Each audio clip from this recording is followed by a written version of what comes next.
the knitting carriage. The knitting carriage does a couple of things. This is the tension of our knitting, so the tension going this way in the knit, so going down in the knit, how loose is the yarn going to be coming through. So you can move that around to have different tensions. The tighter tension is the 0, the looser tension is the 10, so going up in numbers for a looser tension. This is the hold function here, so if you're knitting in hold, which I will talk to you about in future videos, then you'll be on H. If you're doing plain knitting, normal knitting, you'll be on N. These are different functions that work when you're doing decorative stitches, so tuck stitches, part is for slip stitches, and MC is for what we call intarsia.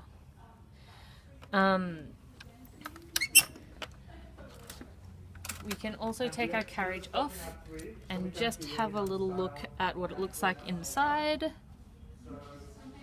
I always like to point this out because I think looking at how complicated that is, it reminds you to be gentle with these machines.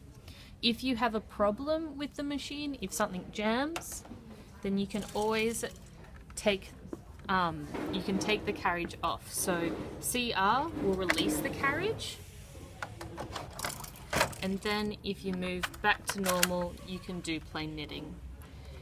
These positions are used for more decorative knitting, and I'll talk to you about them later. This part of the carriage is where our yarn travels through.